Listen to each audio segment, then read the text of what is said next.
Hey guys, extra little bonus here. I know not everybody who watches this course is gonna get the required reading. I mean, I'm sitting in my college classes and there are just always a couple of people that just don't get the book for the class. And I understand that. And that's totally cool. Some of the most successful people I work with, just to learn from and grow from as a mastermind principle, they're multi-millionaires, 100 millionaires. I mean, they're so successful. And they go to these things that are called like summits, right? And a great example, like the Aspen Institute, like these places where everyone comes together as an adult or as a older child to learn and to grow, kind of like a college, but instead of a college, it's like a 5-day, maybe a 1-week retreat or a seminar where they have a bunch of the most powerful people in the world, the smartest people in the world, just the cutting edge of educators. They'll come together and they'll have a big round table, and in the round table everyone comes, they sit down, and then they have the big leader come into the middle of the table and they just mastermind for like the entire freaking day, talking about topics, whatever the heck they want, technology, ethics. It just depends on the situation, and basically you're just facilitating a group learning experience through mastermind. And there's this one person I worked with, and she'd work these masterminds, and what would happen is instead of going into them 100% prepared, because there were required readings, right? Just like you go to a college class, there are required readings, and usually what I like to do is, and I talk about this on the podcast, is I'll read like all of the textbook readings for the course in like the first 5 days, or the first day and a half if I can. Usually it's about a day, and then I'm like freaking done. I'm like, sweet, I can trade stocks all the time now. I'm good. And that's what I love to do, because I like to focus on what I'm passionate about. I like to focus on gets me closer to that overarching long-term goal. Anyway, I think it's important to read and get the text and understand it and be able to reference. But other people, you know what? They don't even like buy the book for the class, and they still do fine. So I get that there's going to be some people that don't even buy the book. They don't take action. And like, seriously, man. But at the same time, I don't want to diss on you. I still want you to get the full value possible from this course, from this book. So I'm going to read out, in a couple modules ago, we talked about the self-analysis test questions. And like I said, there are a lot of these test questions. But I'm just going to read them to you so that if you don't have a copy of this book, that you can have them for your reflection day.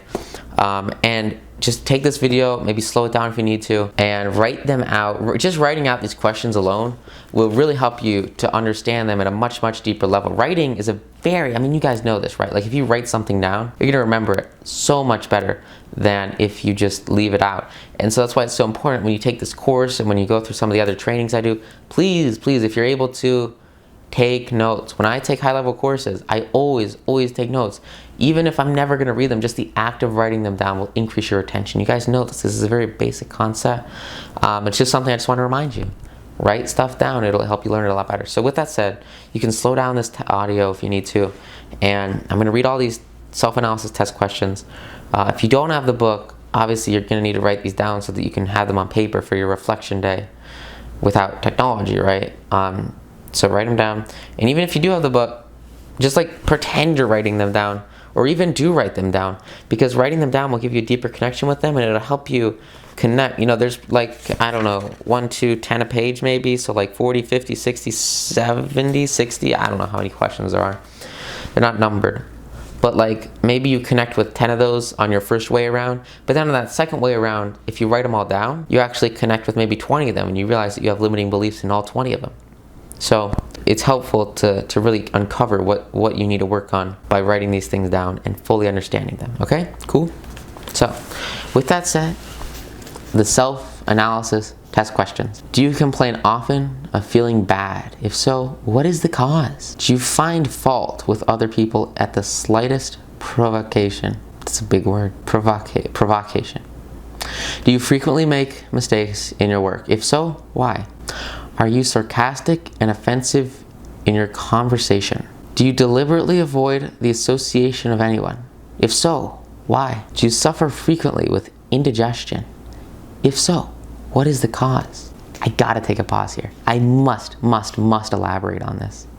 We talked about, and I'm not gonna do this for any other questions except for this one, because I've read this list before, and this question stood out to me so much that I had to elaborate on it. We talked about earlier ill health and the fear of ill health, and how autosuggestion can actually cause you to become sick if you think you're sick. And I see so many ads on TV now, and maybe you won't when you're watching this course, but like people are buying up these pills that are like solve your problem pills, solve your sickness pills. And it's like, you know, drink this, get this pill, solve indigestion. Drink this, get this pill, solve weight loss, solve fat loss. Everybody loves a magic pill. Look, guys, magic pills are total BS. This is not real, you know. With the exception of maybe like ketosis, like these, you know, lose weight fast. A vast majority of the time, I would really, you know, if you're into that stuff and you need to lose weight, like read the 4-Hour Body. That'll give you all the tools. Every single pill or every single weight loss program I've seen that works, including ketosis, is explained in the 4-Hour Body. But I'm thinking more about, I see this word indigestion, and it made me think about these commercials where it's like, you have heartburn, or indigestion, or diarrhea. Take this pill to solve all your problems. And remember, we talked about the power of a placebo. Like, I want you to seriously consider if you do have any kind of sickness ever in your life, remember that you can physically manifest, you can mentally manifest a physical symptom of sickness just by focusing on it. And so change your belief pattern, change your mindset. This applies to any aspect of anything you desire. You can have whatever you want by simply focusing on it. I'll tell you guys an insane example that makes me so happy, so fulfilled. I feel so much joy in my life because of this one thing. Okay? Let me put this book down. When I was trading crypto, right around the crash, I really wanted this laptop. It was the thinnest laptop in the whole wide world, and it was called the HP Spectre. And I saw this video on YouTube, and it was this guy, and he like opened it up, and it was like, this is the world's thinnest laptop, and it is very, very powerful, and it looks so awesome. And I was like, oh my gosh, that's what I want. That's what I would use to trade stocks on the go, aside from my main trading computer, right? That's the dream. That's what I want. And I wanted it so bad, but it was like $2,000. And at the time, like my whole portfolio, that would be like taking money out of my investment account, you know? It would be a total freaking waste. So I figured, how can I make this money? How can I make this money? That was when I started doing like private low-key advising for people, because I wanted to make this money so I could buy this laptop so freaking much. Then the markets crashed. Everything just died, went sideways, and I realized that it was just not, I mean, it was bad, man. It was really bad. Like that crash, it seriously messed up a lot of portfolios. So I moved on from that, and I went on to start Moneras, and I put my energies and my focus on that company, and I'm still working, you know, to grow that company. It's definitely a medium, long, it's a longer term, it's a freaking huge potential company. And just recently, like less than a couple months ago, I started college, right? I had to start for summer. They have like half the freshmen go to do a summer semester. And I get there, and I'm like, dude, I need a laptop for school. And you can spend 529 fund plan, the capital, you can spend it on a laptop, right? So I'm like, oh shoot, I could get a laptop. And in the year that it took from starting Moneras to, well, I started Moneras around Christmas time, but just a year and a half, I guess, from starting Moneras to college starting, HP, they came out with this new version. So the Spectre was the thinnest one in the world, right? They took the Spectre and they made it just a little bit thicker, and they made it like out of leather. And they made it this convertible laptop that you could like flip open and like put flat and draw on, and it was made out of leather. And it was still super, super thin, like ridiculously thin, ridiculously powerful. And basically all the features of the Spectre just wrapped in this nice leather enclosure. And I was like, dude, holy crap. That's what I desire. That's what I want. I said to the universe, I will get this laptop, because it would deliver so much fulfillment and the opportunity for me to work, because what I was working on before then, and what I literally wrote a vast majority of the manuscript on for 9 to noon, was my, when I was at school, I would use Google Docs, right? So I could have it on my home computer. But when I was at school and when I was out and about, I would be writing on my school laptop, which was a super thick, bulky, really slow, old computer. And it was great, you know, it was awesome. And I'm very, very fortunate to be able to have that computer, because there's so many people that just don't have access to that kind of technology. And it's very, very big deal, and I'm very thankful for it. But it was really slow. And like when I was loading up the book, it would take like, at least in the later stages, like upwards of 3 minutes just to load the book from the internet, because it was on Google Docs, so I could continue, you know, drafting the manuscript. And that was like my pushing, burning passion. I was going to publish this book, and I was going to get the money for this laptop. And I mean, that happened, right? But with Amazon, you have to wait. With KDP, a while to get your money after you publish, and after you get sales, it takes a while to come through. And so I publish it, end of January, beginning of February, and then my first sales, bam, crush, go right in. And it was all, organic stuff, because I had been working on online marketing, so it was all local marketing efforts, and they did really, really well. And so growing from that, and I really, really, like in the general membership area, once I get better, well, not better, but like more experience, I definitely do want to share some of the numbers and the facts and the figures and the processes behind writing and publishing a book, because I think that's a really valuable skill and a valuable thing for a lot of people. A book can change your life, and I've talked to a lot of friends about it, so I won't, give you too much here, because like I said, I'm gonna do this over in the general membership area, and elaborate on this concept a whole lot more, so that you can take advantage of it and create a very, very powerful positioning in the marketplace for yourself and leverage what you love. But anyway, that's a story for another day. So by the time the money gets in, it's about a month, and it's sort of like a half, kind of depending on processing time for the transactions. It's like basically March, April, and I'm already going hard learning about online marketing, so I can increase impact by getting the book to more people. And then I realized, like, hey, you know what, it's basically college, so I may as well just get this laptop for college. And my trades, my investments are doing great, but all my, the vast majority of my capital was just in assets, and they were just growing in value. And so it didn't really make sense to just delete that growth, right? Because you got to remember, we look at it 9 to noon, and we look at it over in the general membership area, this idea of like $1,000, $2,000 today. It really doesn't make sense for me to spend $2,000 if I can invest that in any kind of asset that'll have any sort of return in the long run. In 40 years, it's a lot of freaking money, man. That's basically a car or a house, small house. It's this concept that the value of this laptop is the same as that of like a small house in the future if you invest it properly and invest it well. So very luckily, I got to get it from college fund dollars. And oh my God, guys, I'm telling you, this is the feeling of like something coming together. When I published that book, it was this high of like, I told the world that I desired something, and I was able to physically manifest it because I had the belief and I used the thoughts in my mind to make it happen. This laptop gives me energy, it's the inspiration. It's the only thing that allows me to make courses like this where I can draw. It's the only thing that lets me go out now, because this is my only laptop, right, and trade assets and push the 9 to noon workday to its limits by doing it intermittently with college and growth and success and abundance. And this represents so much to me because I desired it so much, and I had this definite aim from the chief wisdom of the universe. So when time came, my dad said, you should probably get a freaking laptop. And I said, yeah, there's this one laptop that I've wanted for like the past 2 years, and this is the exact model and the exact make. Just click together. It can take years and years and years to realize. Even medium-term goal, 9 to noon. That was, about a year endeavor now, putting everything together for it. You look at stuff like the company Moneira's about a year and a half into that, nowhere close to being done with it. It's in the growth phase, right? You look at investing, I'll be investing for the rest of my life. So it's this idea that like, you gotta understand, it takes time. So make sure you make the best investments in yourself, the best investments in your future, the best investments in assets, the best investments possible in positive thinking, so that you have that massive level of success in the future, all based on the amount of action that you take today.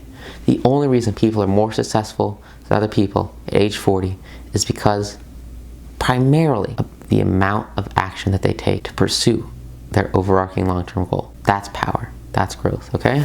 So with that said, we're gonna finish up these questions and be on your way. Does life seem futile and the future hopeless to you? If so, why? Do you like your occupation? If not, why? Do you often feel self-pity? If so, why? Are you envious of those who excel you? To which do you devote most time? Thinking of success or of failure? Are you gaining or losing self-confidence as you grow older? Do you learn something of value from all mistakes? Are you permitting some relative or acquaintance to worry you? If so, why? Are you sometimes in the clouds and at other times in the depths of despondency? Who has the most inspiring influence upon you? What is the cause? How do you tolerate negative or discouraging influences that you can avoid?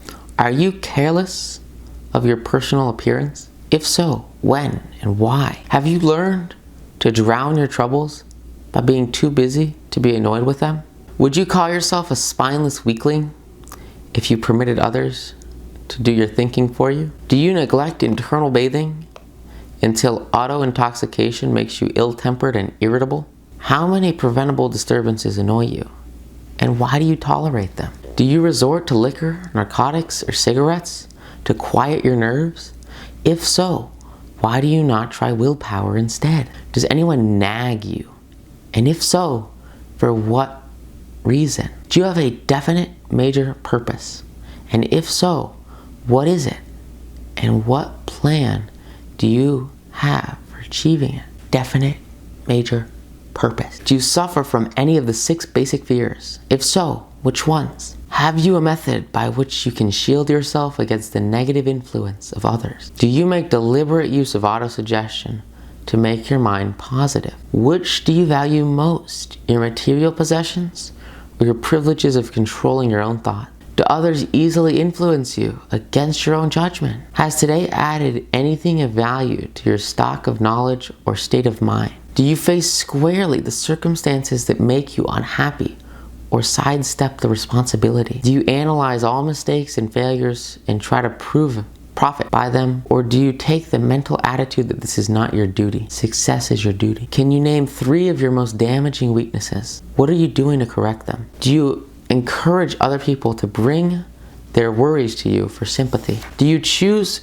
from your daily experiences, lessons, or influences that aid in your personal achievement? Does your presence have a negative impact on other people as a rule? What habits of other people annoy you the most? Do you form your own opinions or permit yourself to be influenced by other people? Have you learned how to create a mental state of mind with which you can shield yourself against all discouraging influences? Does your occupation inspire you with faith and hope? Are you conscious of possessing spiritual forces of sufficient power to enable you to keep your mind free from all forms of fear? Does your religion help you to keep your own mind positive? Do you feel it your duty to share other people's worries? If so, why? Do you believe that birds of a feather flock together? If you believe that, what have you learned about yourself by studying the friends you attract? What connection, if any, do you see between the people